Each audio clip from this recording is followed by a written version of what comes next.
Steven Bracano says, in your recent video, you said Luffy versus Kaido didn't need to be dramatic because not all fights need to be, but the end of Wano's storyline doesn't deserve that.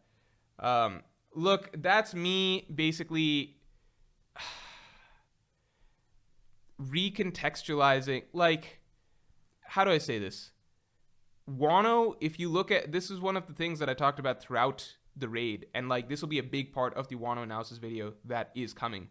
If you really go back and reread Wano, you have to reread the raid and reread something like the Civil War of Alabasta or the actual Enies Lobby section, or Enies Lobby once they start the battle or something like that, or once the Buster calls. Like, if you compare section to section, it's just very apparent that the raid on Onigashima is written to feel very, very positive, upbeat, almost victorious before victory is even achieved, all throughout it. That's the attitude of the characters, a sense of certainty, a sense of jubilation at every new point they score against the Beast Pirates, because they're just knocking down dominoes as soon as they get there, and there are no real setbacks whatsoever or shifts in tone that last whatsoever throughout that raid, right? Now, from my perspective, as you all know, I was talking this up so much during the Wano arc itself because I viewed this as a setup for something more dramatic to happen. I was like, there's no way that this tone just persists and this attitude of just victory before victory just persists throughout this entire battle, right? This is the final, this doesn't feel like a final battle to me. I was wrong, right? I didn't realize that Oda just wanted to write a final battle like that. I don't know why, because it doesn't make that much sense to me, but he just wanted to write a final battle that was generally more upbeat than tense, more certain of victory rather than struggling for victory. I don't know why, but now that I've recontextualized and I'm like, okay, that's why that's how he wanted to write that battle, right? Something like Gear 5th matches the tone of that battle. Because, again, like, it's mirrored. What you're seeing downstairs, which is a general sense of like, hell yeah, we can do it, we're doing it, we're taking them down, fucking these guys up, at every turn we're like getting the better of them, etc.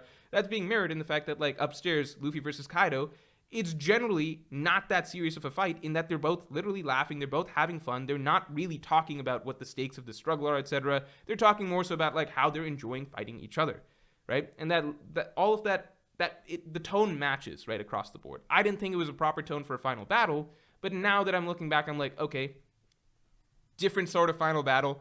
It was not meant to be that serious or that heavy or that dramatic or that weighty of an atmosphere, right? There were maybe a few moments that it kind of shifted towards that, but they were quickly reversed, right? Like the moment they thought that Luffy might have died, but then by the end of the chapter, it's like, oh, no, he's back. Something cool is happening, right?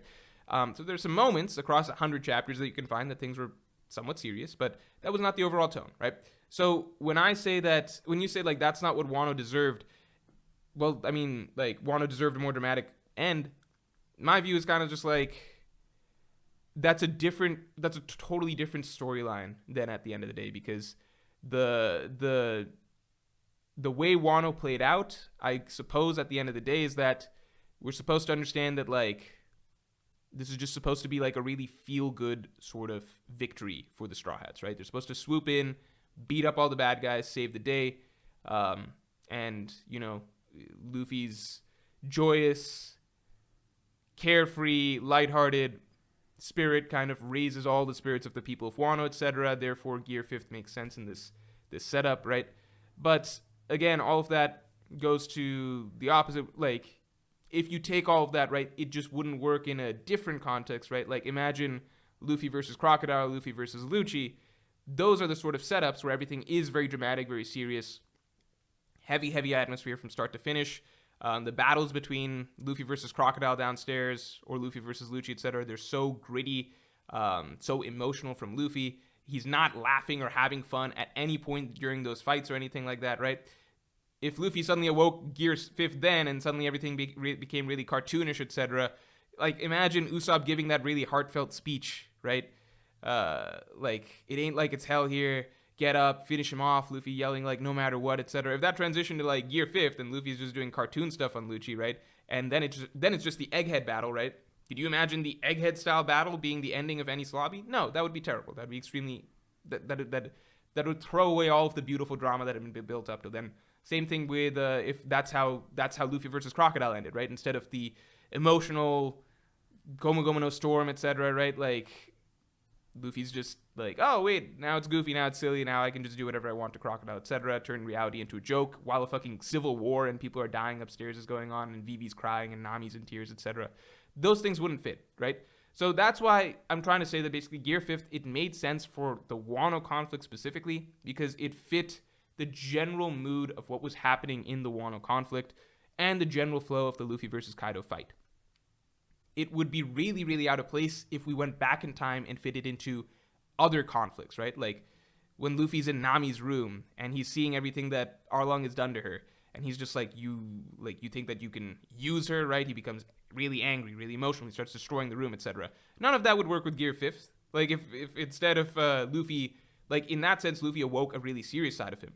If instead he awakes Gear 5th, right, like he did against Kaido, and then what? He turns turns the house into like a bouncy room or something like that. Starts, I don't know, like that's a totally different story. So again, not all final battles need to be serious in the context of the Wano arc, right?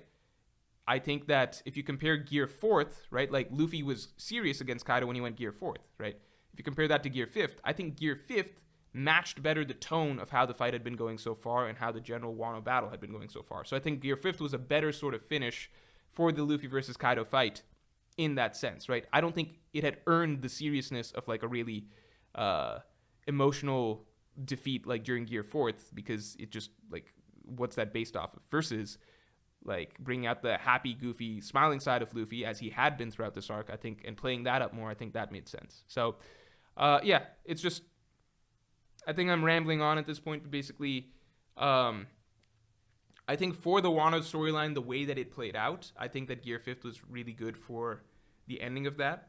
And I think Gear 5th works in many contexts, right? Egghead Island, if Luffy fights Kizaru, as I said, Luffy versus Shanks, Luffy versus Kid, stuff like that.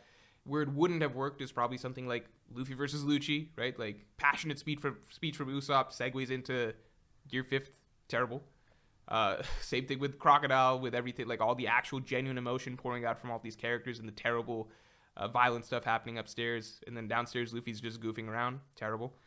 Luffy versus Arlong, same thing. Luffy versus Doflamingo, same thing. So it depends. Like, how's Oda going to write the tone to match Gear 5th for future fights?